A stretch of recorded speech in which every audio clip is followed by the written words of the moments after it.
அன்புக்குரிய சகோதர சகோதரர்களே, இதனுடைய ஒளிபரப்பு மதுரை டிவி நிறுவனத்தை நாம் கட்டாயம் நினைத்து பார்க்க அழைக்கப்படுகிறோம். ஏனென்றால் இயேசுவின் நற்செய்தியுடைய மதிப்பீடுகளை பட்டி தொட்டிகள் எல்லாம் இவர்கள் இன்று ஒளிபரப்பிக் கொண்டு வருகிறார்கள் என்றால் எல்லாருக்கும் செய்தி இறை செய்தி எல்லா மூலை முடுக்களை எட்டப்பட வேண்டும். ஆண்டவர் சொன்ன வாக்கு அதுதான். உலகம் சென்று படைப்புகளாக வச்சு பறைசாற்றுகள் சொல்லும் பொழுது தமிழ் இனத்திற்காக இந்த மதுரை டிவி ஆனது 24 மணி நேரமும் உழைத்துக் கொண்டிருக்கிறார்கள், ஓடிக்கொண்டிருக்கிறார்கள். அவர் நான் பாராட்ட அழைக்கப்படுகிறோம்.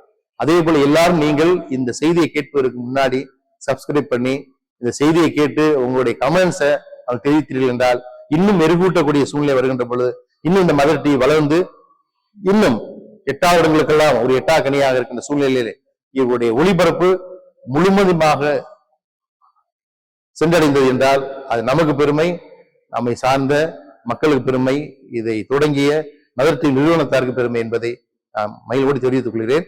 இவருடைய பணி சிறக்க வாழ்த்துகிறேன். இவருக்காக தொடர்ந்து ஜெபிக்கிறேன். நன்றி.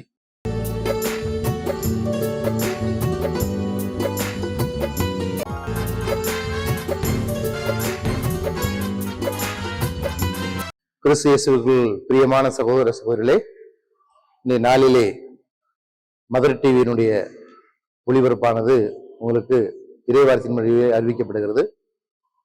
இந்த நாளிலே ஜூன் 29 என்பது திருவையிலே மிக பெரிய சிறப்பான நாள். ஏனென்றால் புனிதர்களான பேதுருவும் பவுலும் உடைய பெருவிழாக்களை சிறப்பாக கொண்டாடுகிறது. இயேசுவின் பணிகாலத்திலே பார்க்கின்ற பொழுது முதலாக அழைக்கப்பட்ட பேதுரு என்ற ராயப்பர் அவர்கள் முதல் தலைமை அப்போஸ்தலராக நியமிக்கப்படுகிறார். அவருடைய வாழ்க்கையிலே பலவிதமான இயேசுடைய அனுபவங்களை பெற்று அவர் உலகிற்கு எடுத்து காட்டுகிறார். அப்படி பார்க்கின்ற பொழுது முதலில் இருப்பவர் ராயப்பர். பேதுரு, உன் பெயர் பாறை, அந்த பாறை மேல் திருச்சி போய் கட்டுவேன், நரகத்தின் வாயிலை எதுவும் வெற்றி கொள்ளா, இதெல்லாம் நீ மன்னகத்தில் கட்டுவாயோ அதெல்லாம் விண்ணகத்தில் கட்டப்பட்டதா இருக்கும், இதெல்லாம் அவிழ்ப்பாயோ அழுக்கப்பட்டதா இருக்கும் என்று சொல்கிறார். அப்படி சொல்லுகின்ற பொழுது அவர் சோதிப்பதற்காக 3 முறை அவரை கேட்கிறார். இந்த 3 என்பது திருவையிலே முக்கியத்துவம் வாய்ந்ததாக இருக்கிறது. யோனாவின் மகன் சீமோனே, இவர்களோட என் மீது அன்பு செலுத்துகிறாய் என்று கேட்டார். நான் மீது அன்பு செலுத்த தெரியுமே என்று சொல்லும் பொழுது என் ஆடுகளை பேணியுடன் சொல்கிறார். முதல். இரண்டாவது, நீ அன்பு செலுத்துகிறாயா என்று கேட்கிறார். உமக்கு எல்லாம் தெரியுமே, ஆடுகளை மேய் என்று சொல்றார். 3ஆம் முறையாக, உமக்கு என்னிடம் அன்பு உண்டா? இந்த 3க்கும் வித்தியாசம் இருக்கிறது. மன விரும்பி சொல்றாரு, உங்களுக்கு எல்லாம் தெரியுமே, ஆடுகளை பேணிவலன்னு சொல்றார். சொல்லிட்டு நீ இளைஞனா இருந்த பொழுது இடையை கட்டி கொண்டு நீ விருப்பமான இடத்துக்கு சென்று வார்த்தை போய்த்தார். உனக்கு வயதாகிறது, உன்னை கொண்டு போய் உனக்கு விருப்பமா எடுத்து தள்ளுவார்கள், அங்க நீ சான்று வர வேண்டும் என்று சொல்லுகிறார். அப்ப திருச்சபையினுடைய அந்த சாவியை அவர் கையில கொடுக்கிறார். அப்ப இயேசுவின் பணிகாலத்தில் 3 ஆண்டுகள் அவர் இரவிலிருந்து பெற்ற ஒவ்வொரு அனுபவமும் நமக்கு ஏற்புடைய அனுபவமாக இருக்கிறது என்றால் அது மிகையாகாது. நான் பெங்களூரிலே அவர் பேர் கொண்ட குருத்துவ கல்லூரியிலே பாப்பிரை கல்லூரி படிக்க வாய்ப்பு கிடைத்தது. அந்த அளவுக்கு பேதுரு அவர்கள் ஒவ்வொரு நிலையிலும் அவர்களை மெருகூட்டுகிறார். தாபூர் மலை அனுபவங்களும் செய், யாயினுடைய மகள் வீட்டில் புதுமையேற்றும் போது சரி, நைன் பட்டணத்துக்கு செல்கின்ற பொழுது இளைஞனை வீட்டு போதும் சரி, அது லாசர் வீட்டிலையும் சரி, இவருக்கு முன்னிடத்தில் வைக்கிறார். ஏன்னா இவர்கள் தான் மூவரும் அன்பு செய்தவர்கள். அதுல பேதுரு என்பவர் அவ்வப்பொழுது மனம் கலங்கும் போது அவர் திடப்படுத்துகிறார், உற்சவம் மட்டுகிறார், ஊக்கம் மட்டுகிறார். காரணம் மனித பலவீனம் என்று. மும்முறை மறுதலிக்கு முன் கோழி கூவாது என்று திட்டவட்டமாக ஆண்டவர் சொல்றாரு. உன் கூட சாவனே தவிர உன்னை ஒருவரும் மறுதலிக்க மாட்டேன் என்று திட்டவட்டமாக சொன்னவர் இறுதியாக மறுதலிக்கிறார். அங்கு என்ன நடக்கிறது? கோழி கூவுகிறது, மன விரும்பி அழுகிறார். இவ்வளவு நான் பயிற்சி கொடுத்து 3 ஆண்டுகள் பயிற்சி கொடுத்து ஒவ்வொரு நிலையிலும் உன்னை வீழ்த்தி காட்டியிருக்கிறேன் என்று சொல்லுகிறார். அப்பொழுது கூட காரணம் படிப்பறிவு அற்றவர்கள், சொல்லுவதை செய்வார்கள், அவ்வளவுதான், முன்கோவப்படக்கூடியவர்கள் இருந்த போதிலும் அதெல்லாம் தவிர்த்து விட்டு அவரைத்தான் திரு அவையின் தலைவராக முதல் திருத்தந்தையாக நியமித்தார். அப்ப அந்த பாறை மீது கட்டிய கட்டடம் இன்று வரைக்கும் 2025ஆம் ஆண்டு ஆகிறது. இது நாள் வரைக்கும் ஒரு நாள் அசைவதே கிடையாது. கான்ஸ்டாண்டினோபிள் காலத்திலே கட்டப்பட்ட அந்த பேராலயம் தலைமை பேராலயமாக வத்திக்கானில் இருக்கிறது. இன்றும் நாம் வத்திக்கானுக்கு சென்றால் அவருடைய நிலையை பார்க்கலாம். அப்படி மீன் பிடிக்க தெரிந்தவர் ஒருவரை தேர்ந்து கொண்டு அவருக்கு அறிவுறுத்தி அவருக்கு அச்சுறுத்தும் போதெல்லாம் பயத்திலிருந்து நீக்கி விடுதலை வார்த்தைகளை கொடுத்து தம்மோடு பயணிக்கவும் தம்மோடு இருக்கவும் நோய்களை குணமாக்கவும் பேய்களை ஓட்டவும் அதிகாரத்தை கொடுத்து அவரை சிறப்பித்திருக்கார் என்றால் இயேசுடைய பணி காலத்திலே 3 ஆண்டுகள் வெகு சிறப்பாக பணியாற்றியவர் ராயப்பர். அவர் வாழ்க்கையில பார்க்கின்ற பொழுது புரட்டி போடலாம். திருத்தூர் பணியில் தெளிவாக சுட்டிக்காட்டப்படுகின்றது. நீ சான்று பகர வேண்டும். திருச்சுவை சார்ந்த எவ்வளவு பிரச்சனை வந்தாலும் எதிர்கொள்ள வேண்டும். திருச்சுவையை வளர்ப்பதற்கு இவரால் தான் சரியான ஆள் என்பதை இறுதியாக கொடுக்கிறார். அப்ப 3 ஆண்டு பயிற்சிகளிலே பணி செய்த இவர் தலைமைத்துவ பணியில் ஏற்கின்ற பொழுது அங்கு தலைமைத்துவ பணியில மிக சிறப்பாக முதல் நூற்றாண்டிலேயே இவருடைய காலத்தில எல்லாம் புனிதர்கள் நிறைய பேர் ஆனாங்க. காரணம் மறைசாட்சிகள், கிறிஸ்துக்காக தங்களை அர்ப்பணித்தவர்கள். அப்படி என்ற நிலை வருகின்ற பொழுது இறுதியாக இவரும் பெருக்கல் என்ற வடிவத்தில் சிலுவையிலே அவர் ஈடுபடுகிறார். அப்படி என்றால் அந்த இரத்த முத்திரை தான் திருச்சபைக்கு வித்தாக அமைந்தது. அந்த வித்து இன்று வரைக்கும் நாம் பேசிக் கொண்டிருக்கிறோம். அவருடைய கல்லறையில் தான் இந்த பேராலயம் கட்டப்பட்டிருக்கிறது. ராயப்பர் பேராலயம், தலைமை பேராலயம்.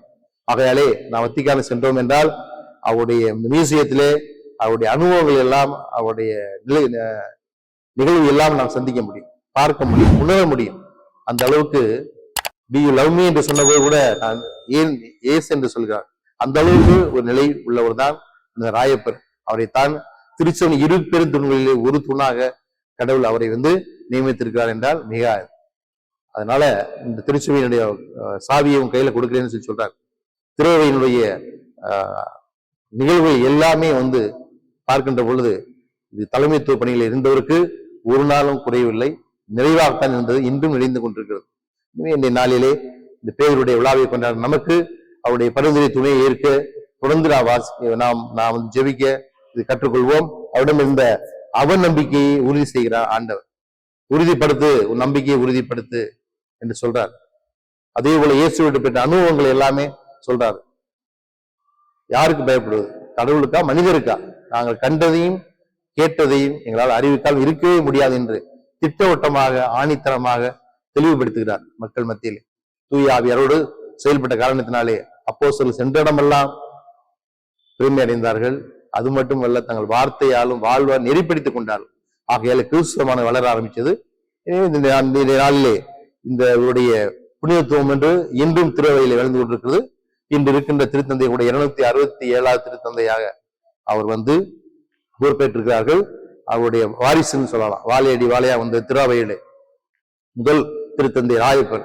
அதன் பிறகு வந்தவர்கள் தான் ஒவ்வொரு காலகட்டத்திலும் திருவையை பாதுகாத்து பராமரித்து வழிநடத்தக்கூடிய திருத்தந்தையர்களை இறைவன் கொடுத்திருக்கார் என்றால், இன்று நம்ம இந்த ஆண்டிலே 2025ஆம் ஆண்டிலே நமக்கு கிடைத்த மாபெரும் கொடை திருத்தந்தை 14ஆம் லியோ அவர்கள். அவரும் அவருடைய அடிச்சோட்டை பின்பற்றி தான் வந்திருக்கிறார். எனவே இறுதியாக பார்க்கின்ற பொழுது வலைகளை விரித்தார். ஏகப்பட்ட மீன்கள் வலப்பக்கம் போடுன்னு சொன்னார் ஆண்டவர். 20 முறை பாடுபட்டு ஒழித்தான், ஒண்ணு கிடைக்கலையே சொன்னாரு. வலப்பக்கம் போடுன்னு சொன்னாரு. 153 மீன்கள். அப்படி என்றால் அதே போலதான் திருவையானது வளர்ந்து கொண்டிருக்கிறது, இன்னும் வளர்ந்து கொண்டிருக்கிறது, வளரும் என்பதில் எந்த ஐயப்பாடும் இல்லை. எனவே இப்ப இந்த பேர் வழியாக தொடர்ந்து ஜெபிக்க கொண்டாடுவோம். ஆமென்.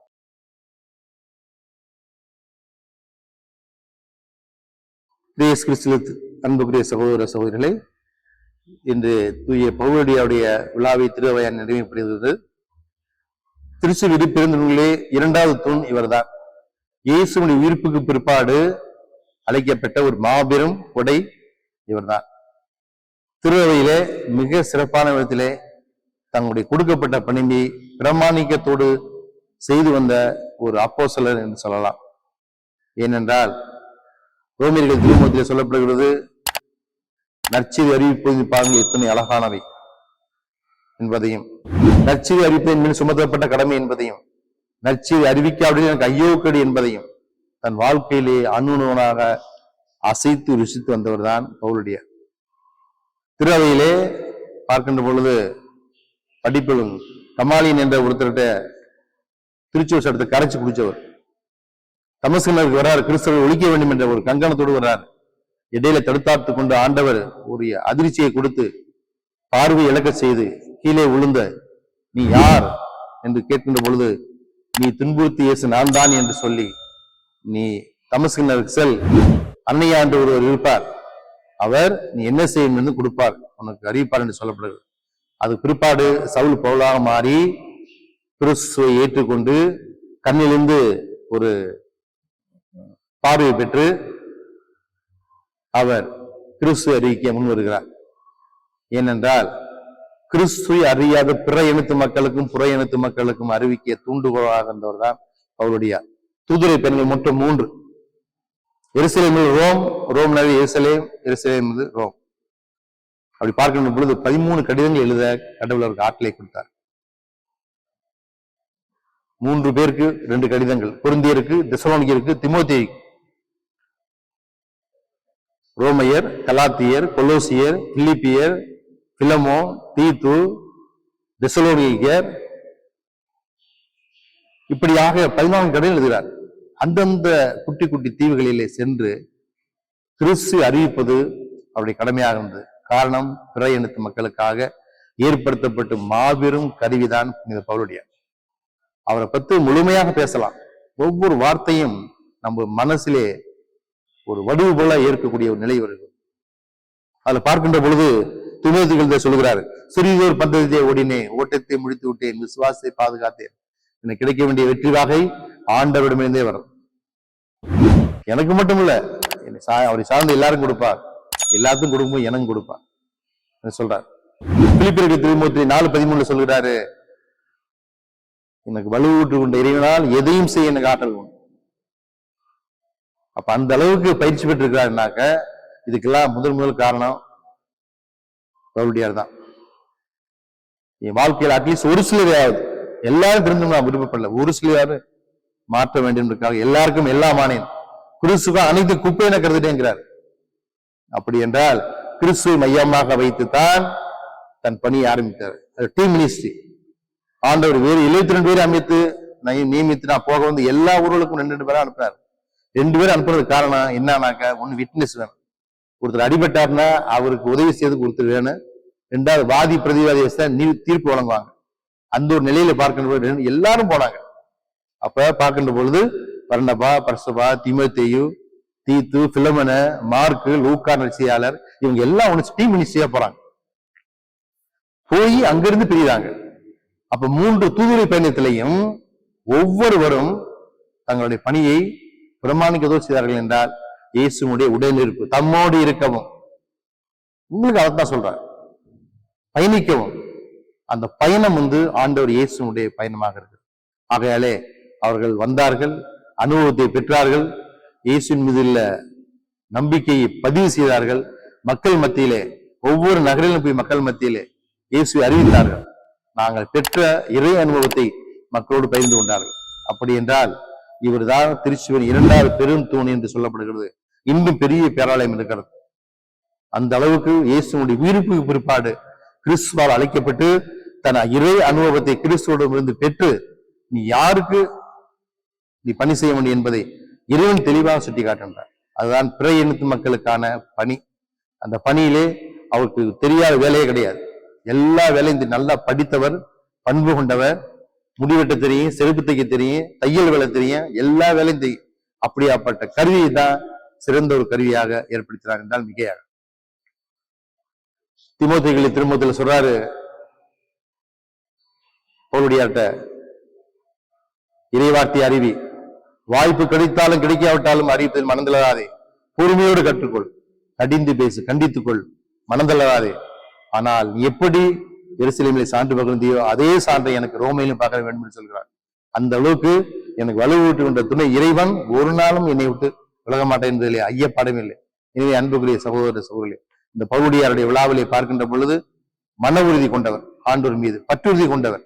அதனாலதான் ஆண்டவர் உடனிருந்து செயலாற்றினார் என்றால் மிகையாகாது. எனவே இவர் ராயப்பர் இயேசுவின் பணிகாலத்திலே ஏற்படுத்தப்பட்டவர். இயேசு உயிர்ப்புக்கு பிற்பாடு கிறிஸ்துவால் அழைக்கப்பட்டு கிறிஸ்துவ மறையை தழுவி சவுல் பவுலாக மாறி புறையினத்து மக்களுக்காக ஏற்படுத்தப்பட்ட ஒரு மாபெரும் சிறந்த கருவி பவுலுடையார். எனவே இந்த நாளிலே இந்த புனிதர் வழியாகவும் நாம் கொண்டாடுவோம். இறைக்கரம் நம்ம தொடர்ந்து வழிநடத்தட்டும். ஆமென்.